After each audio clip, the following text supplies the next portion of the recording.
Aqui está o nosso querido irmão Vanderlei Loura, que tão bondosamente aceitou o convite para estar aqui repartindo a palavra de Deus. Louvado seja o nome do Senhor. Amém. Muito obrigado, meu querido irmão. Que o Senhor seja contigo em nome de Jesus mais uma vez. Amém. Amém. Obrigado, irmão Marcelo. Cumprimento os meus irmãos aqui da Bento Ribeiro. Fazemos parte do mesmo distrito. Amém. A minha igreja, onde eu congrego, é Vila Valqueire. E tenho pregado em várias igrejas. Amém. E sábado passado, inclusive, eu tive que falar uma certa autoridade humana, né? Porque minhas filhas iam cantar na igreja de colégio, e pai, nos leva lá. Já no sábado anterior eu tive na igreja do Malé. Amém. E eu tenho uma mania. A minha mania é o meu envelope de dízimo, eu separo, coloco aqui na minha fitinha vermelha, onde tem o versículo que eu vou ler para começar. Amém. Todas as minhas Bíblias eu tenho essa marcação, e vou explicar depois por quê. E eu não gosto de levar ou pedir que alguém leve meu envelope de dízimo. Esse momento aqui da oração, do ofertório, eu a considero o momento mais solene de um culto. Amém. Mais do que a fala, mais do que a escola sabatina. Não fique chateado comigo se eu falei aqui em desagrado de alguns ouvidos, mas é a minha percepção. Sim. É muito solene esse ato de ofertar. Entende? Isso é uma coisa muito íntima, Amém. muito individual Verdade. e de uma sensibilidade que só você e Deus sabem. É isso aí. Entende? Amém. Eu fico triste quando vejo alguém atrasado, chega, levanta e coloca.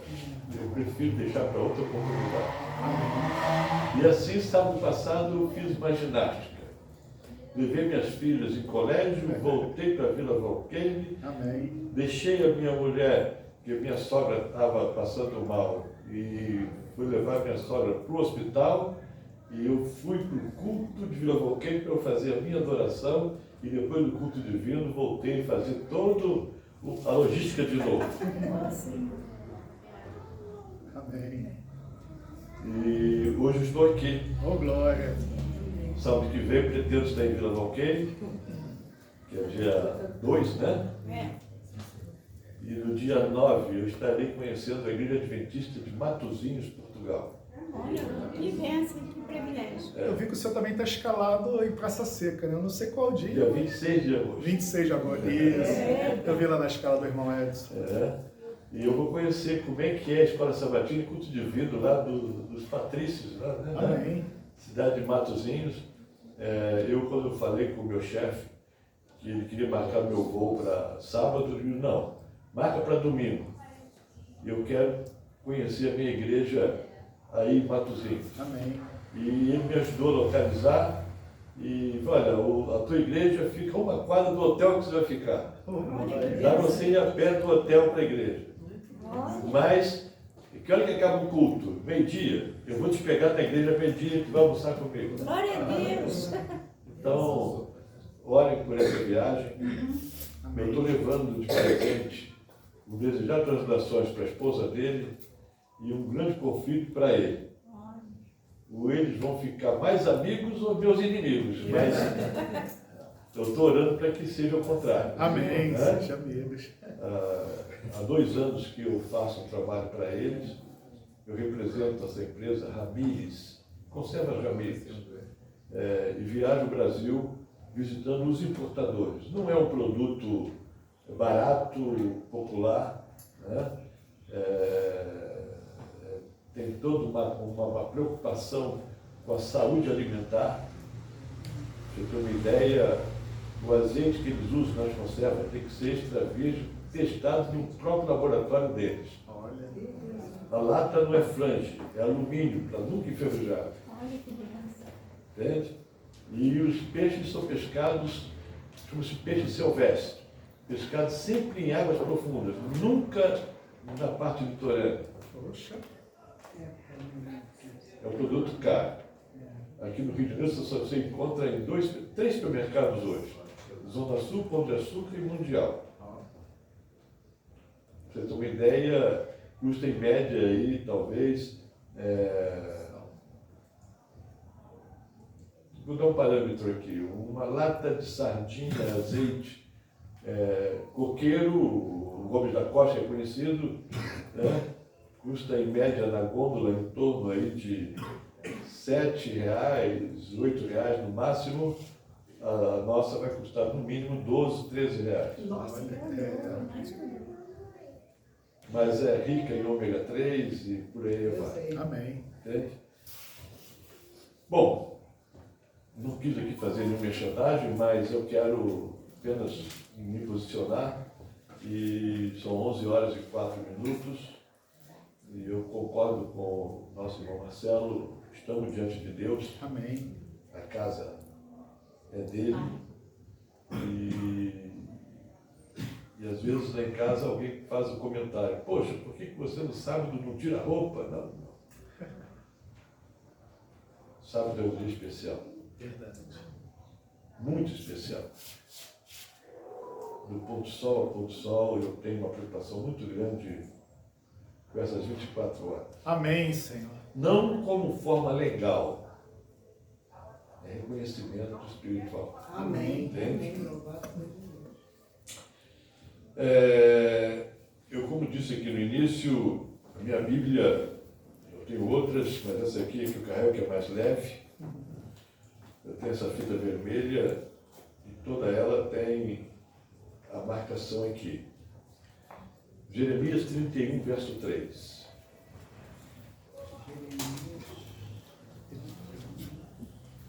É o meu principal versículo da Bíblia. Amém. Eu, com todo respeito ao apóstolo João, Verso 3. eu acho esse versículo para mim mais solene do que João 3,16. É lindo mesmo. Ainda mais por quem foi escrito e ditado, Jeremias, o profeta chorão, o profeta sofredor. Esse soube o que é sofrer. Jeremias 31, verso 3. De longe, a minha tradução é assim: de longe se me deixou ver o Senhor dizendo: com amor eterno eu te amei. Por isso, com benignidade te atraí. Amém, Senhor. Queridos, olha para mim. Olha para mim, o carro do estouro lá fora. Só Deus que quer agora. Segundo Jeremias, falando no nome do Pai, o que nos deve atrair a Deus? Bondade. Benignidade. Eu vi aqui, antes do nosso momento de fala, pela nossa classe, deve comentários, passou mas falou, eu nasci nessa igreja. Amém. Minha mãe, porque foi por meio dela que eu vi a minha história da igreja, né? Minha mãe era muito conservadora, segundo a luz recebida dela na época. Eu sou do tempo, me permita aqui os nossos visitantes escutar o que eu vou falar, mas sou do tempo que na porta da igreja tinha diáconos de plantão vigiando a indumentária das mulheres ao entrar na igreja. E trazia uma régua para verificar o tamanho da manga do braço. E a bainha da saia na altura de 4 centímetros abaixo do joelho. E caso não estivesse dentro desse padrão, voltaria para casa, que nem um aluno chegando atrasado na escola antigamente também voltava para casa. Entende? Eu sou do tempo em que os diáconos tinham, eu até me lembro do pastor Bulhão contando essa história uma vez, né? O pastor Bulhão passou por isso também. Ele disse que quando no grupinho, a pequena igreja que ele frequentava como criança, tinha um diácono com uma vara comprida, uma ponta de prego na ponta da vara. Se a criança mexesse de qualquer jeito, o diácono catucava lá com a vara no menino irreverente. E ele cresceu, e eu também cresci assim. Quando eu fizer 18 anos de idade, vou para Maracangaia.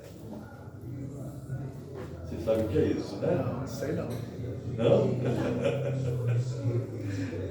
Então procura não saber. E eu cresci assim, tá? Minhas irmãs, debaixo desse padrão, e você sabe que quando você é proibido, é vigiado, é que você aproveita as brechas. Verdade.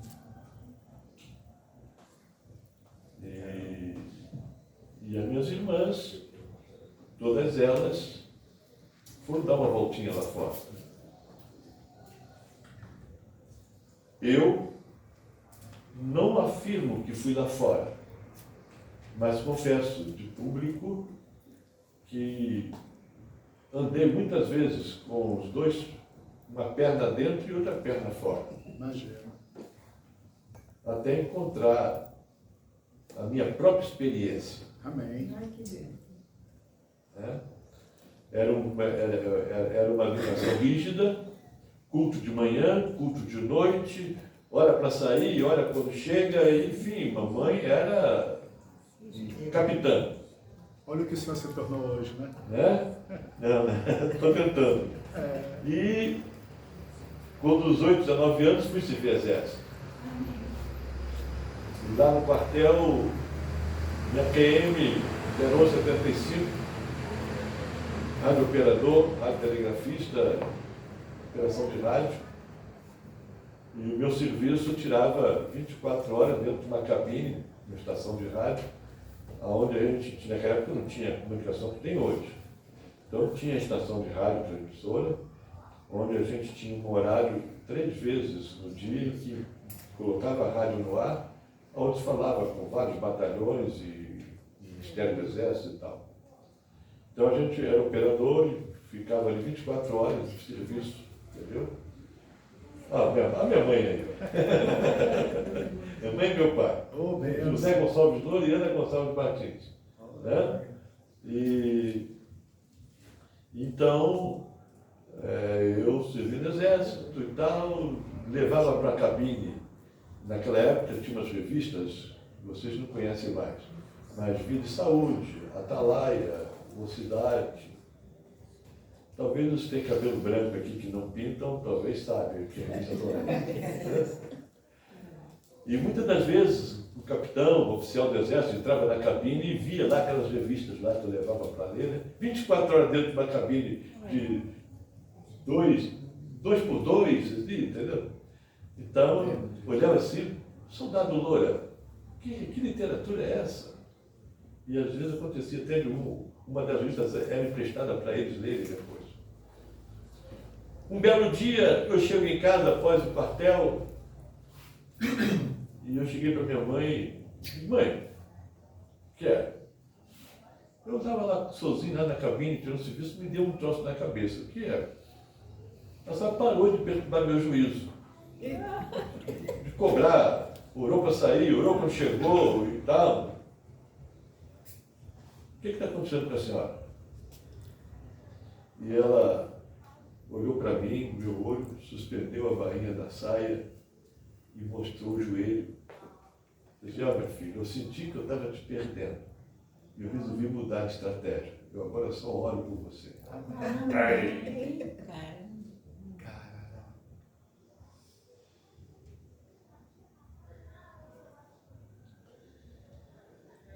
Ali foi o meu primeiro passo para a conversão. Amém.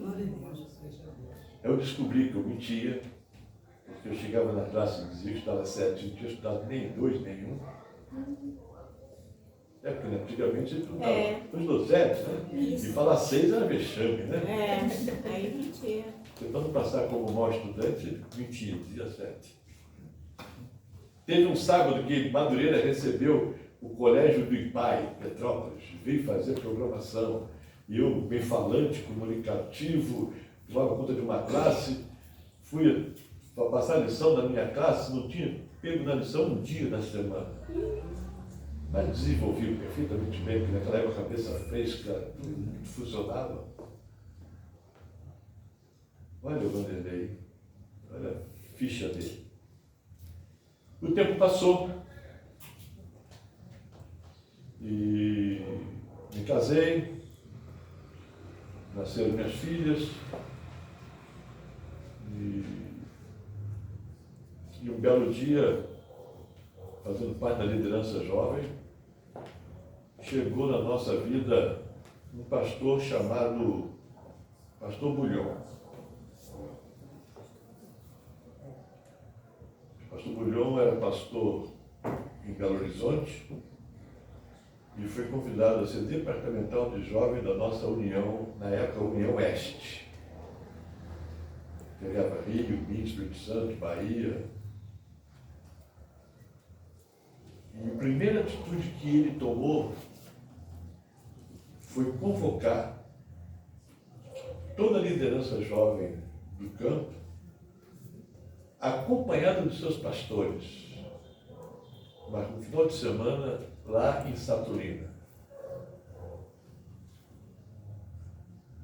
E o pastor, na época, o meu pastor lá em Madureira, eu cito o nome dele com muita emoção, está vivo ainda, foi o pastor, mais pastor que eu conheci em toda a minha trajetória da igreja. E olha que Madureira recebia bons pastores. O pastor que me casou em 18 de julho de 1971 foi nada mais, nada menos que o pastor José Mascarenhas Viana, pastor Viana, pernambucano, falava inglês fluentemente, era de uma oratória como ninguém. Pastor Jorge Burlandi me sucedeu. Pastor Ademar Quinte. Muitos pastores renomados, iam muito para Madureira.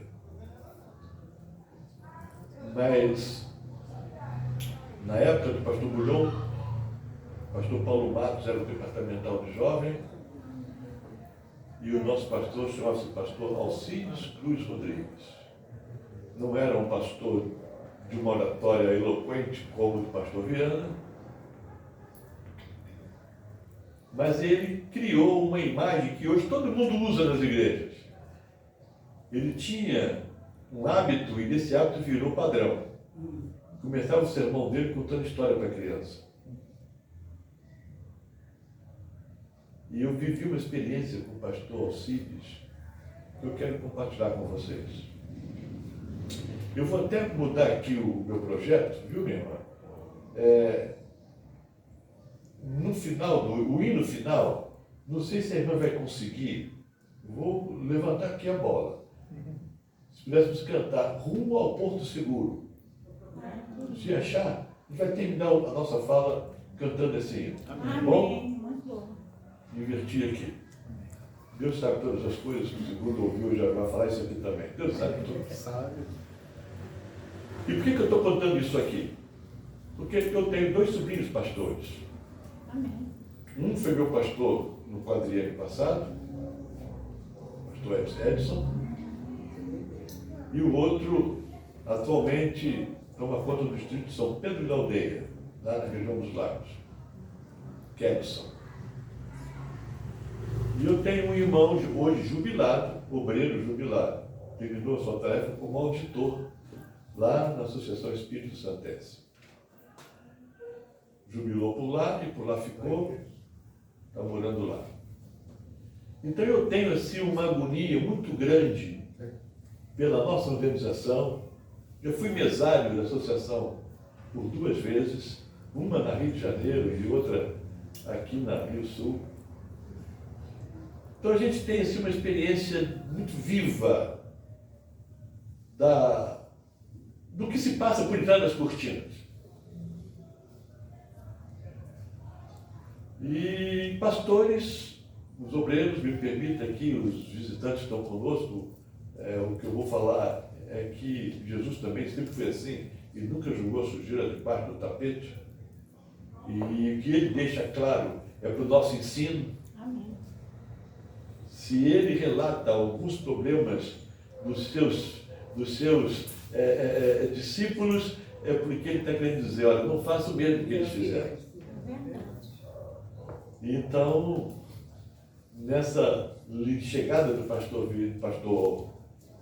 Bulhon, eu conheci o pastor Alcides.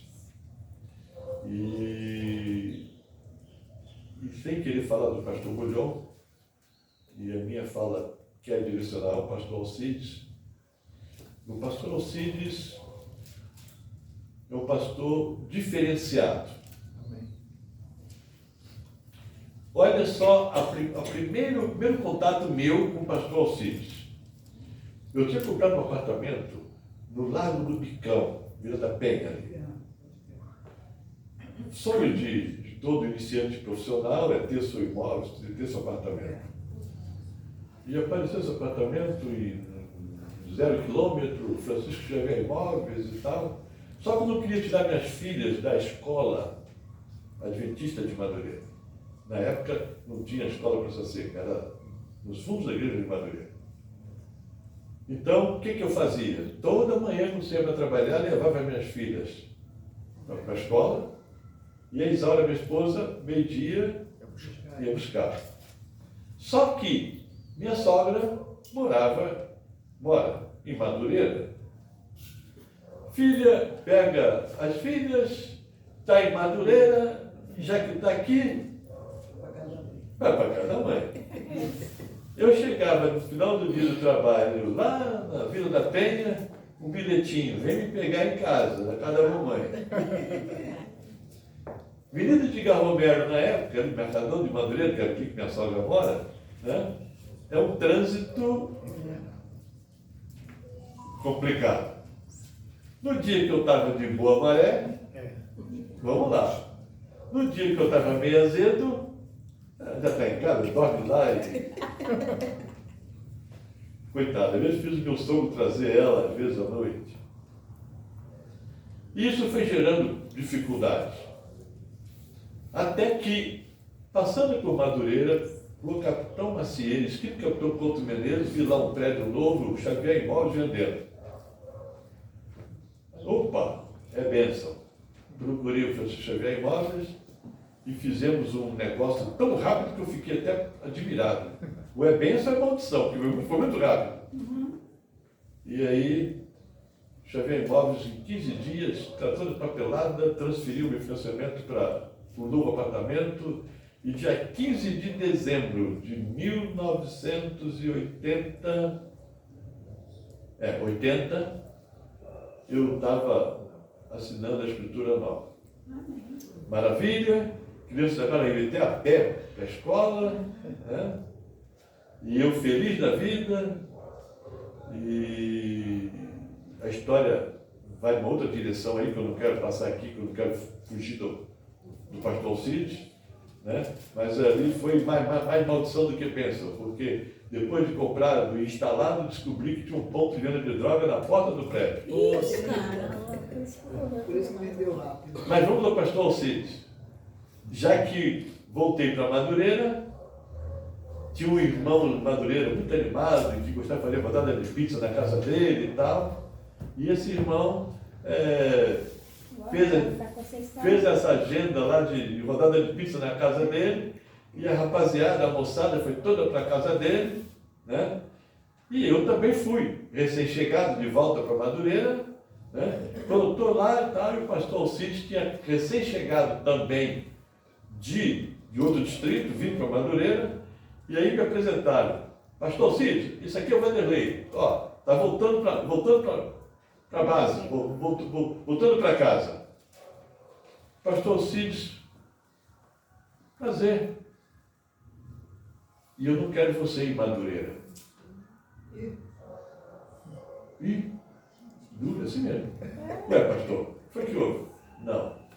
Eu quero você em Piedade, naquele distrito de Madureira. Manda quem pode. Que tem juízo. Eu não, alguma coisa tinha. E aí eu fui para Piedade. Isaura e as filhas não se importaram. Para quem tem carro é fácil, Madureira, Piedade, não era muito sacrifício. E lá em Piedade eu descobri o problema. Por que ele me queria em Piedade? Posso contar? Pode. De longe se me deixou ver o Senhor dizendo, com amor eterno eu te... Amém. Quanto tempo dura o amor de Deus? É. Então sobrevive independente, não é recíproco. Ele te ama. Amém. Você pode não gostar dele, mas ele continua gostando de você. Amém. Tá certo? Certo. E essa benignidade é que me... Ou seja, ele não me cobra, ele não me joga nada na cara, ele não é meu fiscal, entende? Ele não fica no meu pé me obrigando por que eu cheguei atrasado, por que eu fui vestido assim, assado para a igreja. Não. E eu, quando descobri isso, fez eu gostar dele mais. Amém. Né? Então, assim eu conheci o pastor Alcides, ele me mandando para a Piedade, e o pastor Bulhão chegando, e lá em Piedade eu deparei com um problema. Qual é a história de Piedade? Quem foi que fundou a igreja de Piedade? Você sabe? Não. Então vou contar para vocês. Um grupo da igreja do Meia, fazendo trabalho missionário na região de Água Santa, até tem igreja em Água Santa, Piedade, naquela redondeza, vizinhança ali, né? Fundou a igreja de Piedade. E a liderança da mesa administrativa da Associação Rio de Janeiro, refazendo o mapa, ajustando. Por exemplo, vou dar um exemplo clássico. Distrito de Vila Valqueire, Distrito de Marechal Hermes. Vai Magalhães Bastos, Bento Ribeiro, Marechal, Vila Valqueire e Praça Seca. Eu não sou engenheiro, não sei desenhar planta, mas eu acho que está mal feito esse desenho. Tá certo? Então, eu deveria analisar melhor. Por exemplo, Praça Seca podia ser agrupada à igreja de Madureira, entendeu? Magalhães mais ali na Água Branca, entende? Bento Ribeiro e Marechal até que está. É só atravessar a linha aqui, entendeu? Então, existe um preconceito de bairro, vocês sabiam disso? Não. Quem mora em Copacabana é Copacabana, né? Por exemplo, eu encho o peito quando falo, mora em Vila Valqueire. É verdade. Não é, né? Muito bem. O pessoal que mora no Meia, com todo carinho e respeito, mora no Meia. Né? E Igreja de Piedade, uma igreja considerada também especial, porque foi fundada pela Igreja do Meia. E naquela mexida de geografia, Piedade passou a pertencer ao distrito de Madureira. Saiu da aba do distrito do Meia. E os irmãos de Piedade não gostaram, porque se sentiram muito suburbano. E o pastor do Meia da época era simplesmente o pastor Haroldo Saldanha, eu conheço bem. Haroldo Saldanha é primo do Milton Afonso Saldanha. O Haroldo Saldanha teve um irmão que quase casou com a minha irmã.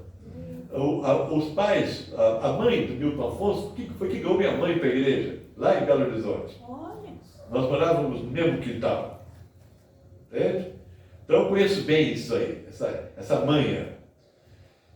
E o pastor Haroldo Saldanha fez a sua política de, em vez de jogar água para poder, ainda botou um pouquinho mais de pimenta.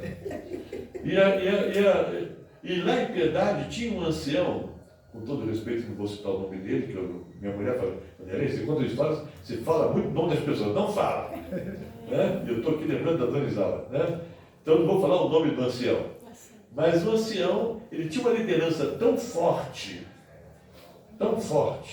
na igreja, que a igreja obedecia a ele e não obedecia ao pastor. E é isso mesmo. Entendeu? O pastor tinha agenda de comissão de igreja, ninguém ia. Esse ancião convocado, todo mundo vinha. E tinha uma juventude muito animada. A cada 2 meses fazia uma excursão, um passeio. Conceição Jacareí, Muriqui, Mangaratiba, eu estava muito ir para esses lados. Passeava demais. Mas não aceitava o pastor Alcides. E Deus foi tão bom que Deus fez com que eles lá, em Piedade, me aceitassem. Amém. Então eu fui muito bem aceito, até por esse ancião. Amém. Mas eu virei um X9. Nossa. Tudo que eu via, pastor, olha, reuni uma comissão lá e dia tal, o ônibus sai tantas horas, passeio tal.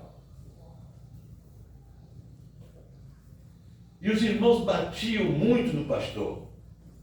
Batia demais. Tinha lá um irmão, que não sei se ele está vivo ainda, tá? Ele era delegado de polícia civil. Então tinha toda uma postura de polícia. Maltratava demais o pastor. No dia do passeio, o pastor chegava lá de manhã cedinho com a sua filha Késia, chegava com o ancião, ele já sabia o valor do passeio, trazia o dinheiro e entrava no ônibus, não podia proibir ele de entrar. Teve um passeio em Muriqui que está na minha imagem até hoje. Sol de brigadeiro, todo mundo nadando, se divertindo, e ele ignorado totalmente. Ele com a filha em cima de uma pedrazinha ali e tal, torrando aquele sol, e a igreja ignorando ele totalmente.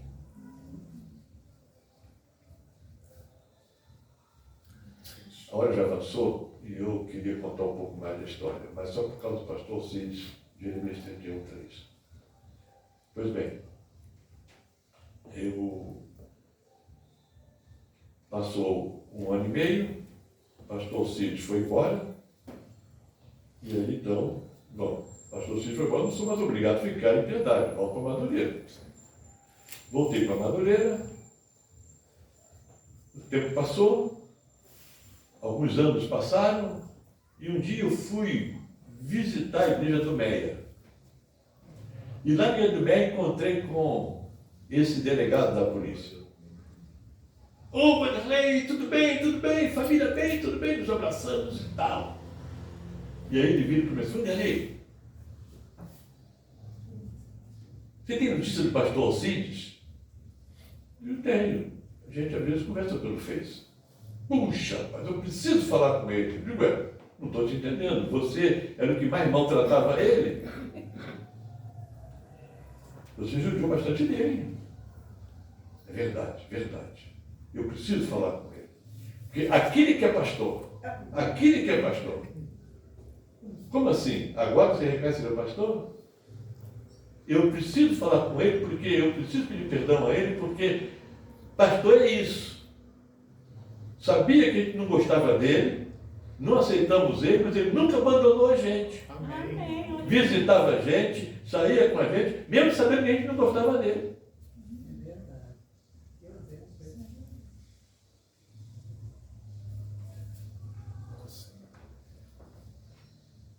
Eu estou contando essa história porque eu não quero que levem isso para o lado de algum episódio ou experiência pessoal minha. Entende? Mas eu queria que a igreja entendesse um pouco o que é o ministério. O que é o ministério?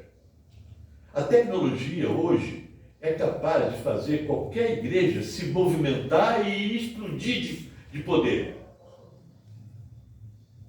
Mas sem o Espírito Santo, sem Deus,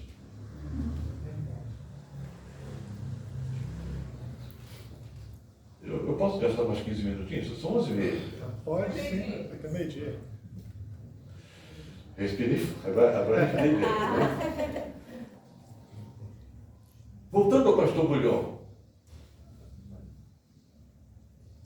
Pastor Cícero era o pastor. Pastor Bulhão convoca toda a liderança para Saturnina. E naquela época, a direção jovem ia para Saturnina, era prancheta, caneta e anotação. Teoria, teoria e teoria. E nós fomos naquela convocação pensando na teoria. E naquela sexta-feira, quando chegamos lá, todo mundo de prancheta e caneta, e o pastor Bulhão começou a falar. E ele, percebendo todo mundo de prancheta, ele suspendeu a fala e disse: olha, por favor, escutem-me todos. Não anotem nada. Apenas me escute. Coloca a objeto debaixo da cadeira. Só me escuta. Não sei se vocês já leram aí o primeiro livro que o pastor Bulhão escreveu. Conhecer Jesus é tudo. Ele, na realidade, ele declamou esse livro todinho para nós naquele final de semana. Ele falou naquela sexta-feira até às 11 horas da noite. Amém. E era comum naquela época, nós jovens, levar violão, levar alguns instrumentos para dentro de uma liberdade de música folclórica ou música popular que não abale o nosso conceito espiritual, para fazer o nosso forrozinho ali e tal, entende? Mas não houve espaço para isso. Naquela sexta-feira, quando ele parou de falar, passava das 11 horas da noite, ninguém dormiu. Ficamos todos nós, os jovens, agrupados, conversando, chorando, confessando, abrindo o jogo, e ali diretores de jovens confessavam a Bíblia, dizendo dos seus pecados, não vou aqui citar quais são eles, mas muito cabeludos. Orávamos juntos, orações de sair secreção nasal e de molhar a camisa. E lá pelas 3 e pouca da manhã, alguém toca nas minhas costas. Eu olho, era quem? Pastor Alcides. E ele fala baixinho no meu ouvido: ei, o que está acontecendo aqui? Eu digo: não sei, pastor, mas é algo muito especial. Amém, sim. Pastor Alcides voltou a se recolher e meia hora depois nós fomos cantar ao redor de Saturnina, os pastores, uma música que hoje a gente gosta de cantar também. Não vai tardar, e Cristo vai voltar. Oh, glória. Não tardará, né? Pastor Neemias Cruz era pastor de Fonseca na época. E ele se impressionou na fala da manhã, dizendo das suas dificuldades com a obra, e ele marcou a primeira vigília natural da igreja dele lá. Mas o que me impactou é que acabou essa serenata natural, sem programação, o café da manhã. E tomamos o café da manhã, fomos para o auditório para ouvir mais uma vez o pastor Bulhão. Ninguém dormiu uma gota da noite, era sinal que o pastor Bulhão falando que ele não é um pregador de acordar e está dormindo, dizer, irmão. Ninguém cochilava. Paramos para almoçar meio-dia. 2 horas da tarde, voltando para ouvir o pastor Bulhão. Falou até às 5h30 da tarde. Ninguém cochilou. Jantamos. Depois ele falou de 7h30 da noite até às 10 da noite. E aí então fomos dormir depois das 10. No domingo de manhã, de jejum, e ele nos falou até meio-dia. E depois do almoço eu voltar para casa, na época eu tinha uma caravana, e levava comigo os meus estudantes de jovem, né? A gente já trazia no carro toca-fita, mas para poder você ouvir, né? Não houve nada disso. A gente veio comentando de lá até aqui o Rio de Janeiro. Nunca tinha visto uma coisa dessa. Amém. Então, ali foi a minha, diria, conversão, ou melhor, entendimento. Somou o pastor Alcides, somando o pastor Bulhão, somando o que te vê pelas mesas administrativas, pelas comissões, eu estou convicto que com Jesus no barco, nós não afundamos. Amém. Por isso, convido você a abrir sua Bíblia novamente, no livro de Marcos, capítulo 4. Marcos, capítulo 4.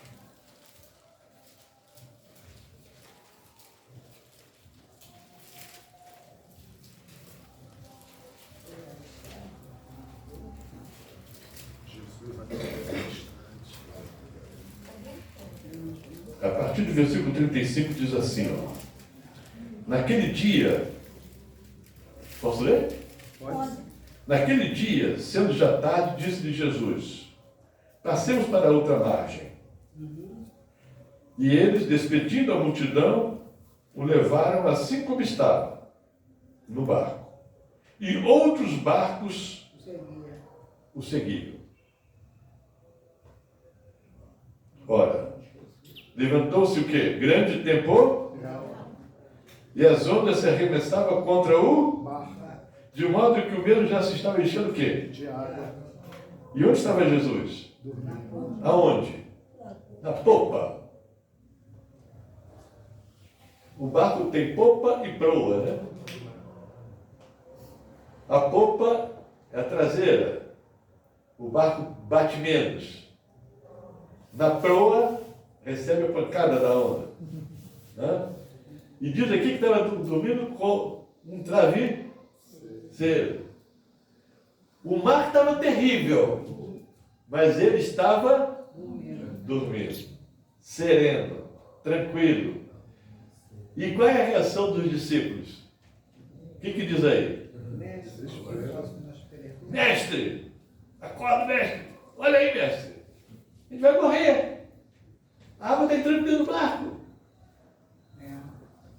E Jesus os chama de medrosos. Nós cantamos o hino aqui inicial falando das ondas do mar. Que lição aprendemos aqui? É que mesmo Jesus no barco, temos tempestade. Isso é verdade.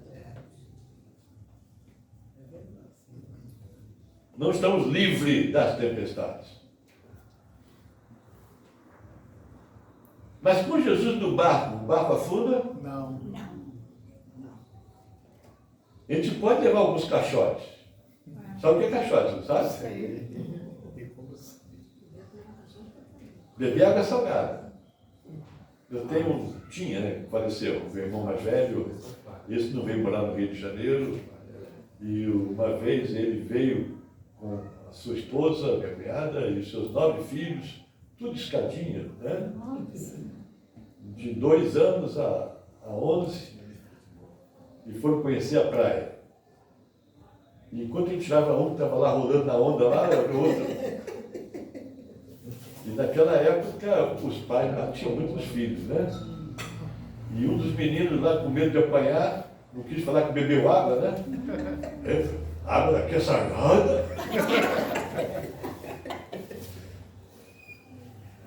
Mas é isso.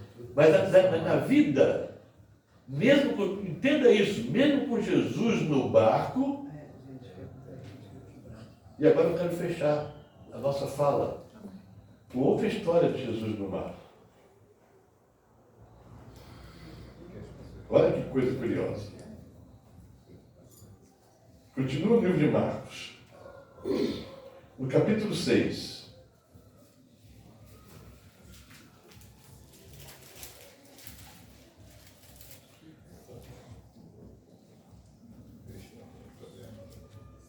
Verso 45 em diante. E aqui tem uma lição fantástica que eu quero cantar. Conseguiu aí, Ru? Conseguiu? Ok. Logo a seguir, compeliu Jesus os seus discípulos a embarcar e passar adiante para o outro lado, a Betsaida, enquanto ele despedia a multidão. E tendo-os despedido, subiu ao monte para fazer o quê? Para orar. Ao cair da tarde, estava o barco aonde? No meio do mar. E ele, quem? Jesus? Sozinho em terra. E vendo-os em dificuldade a remar, porque o vento lhes era contrário, por volta da 4ª vigília da noite, veio ter com ele andando por sobre o e queria tomar-lhe a dianteira. Olha que cena. Eles, porém, vendo-os andar sobre o mar, pensaram tratar-se de um e que fizeram o quê? Gritaram, pois todos ficaram aterrados à vista dele. Mas logo lhe falou e disse: tenha bom ânimo, sou eu, não temais. E subiu para o barco para estar com ele, e o vento cessou. Ficaram entre si atônitos, porque não haviam compreendido o milagre dos pães. Antes, o seu coração estava endurecido. Eu li Marcos, mas essa mesma história está registrada também em Mateus 14 e João 6. Em Mateus tem um outro detalhe, e em João tem um outro detalhe. Mas eu quero até aqui para um detalhe. Vocês viram o último versículo que eu li? O coração endurecido. Qual era o problema aqui deles? O coração estava endurecido. Endurecidos por causa de quê? Antes de entrar no barco, Jesus tinha terminado de fazer um dos milagres que provocou uma crise política civil. Jesus tinha multiplicado pães e peixes. E Judas já estava ali regimentando a sua vida, porque Judas era um líder nato. Regimentando para poder aproveitar aquela multidão e coroar, empossar como rei. Quando ele viu a coisa, Jesus sentiu o clima. Aqui no capítulo 4, eles entraram no barco sem problema, porque ali tinha pescadores, entendiam do mar, sabiam que seria uma viagem tranquila, a tempestade não era prevista, por eles conhecerem o mapa de navegação, o trajeto seria sereno, calmo, tranquilo. A tempestade veio de supetão. Tanto é que Jesus estava dormindo, tranquilo, e outros barcos o seguiam. Eles não entraram no barco sem nenhum questionamento. Mas aqui nesse caso não. Jesus sentiu o drama, sentiu a política, sentiu o irmão fermentando o ambiente. Ele, vamos parar por aqui e entra no barco. Mas mestre, o tempo não está para navegação. Não vai dar certo essa navegação. Olha, está escurecendo. E a gente entende desse mar aqui. Jesus compeliu os discípulos a entrar no barco. Eles não entraram no barco querendo entrar.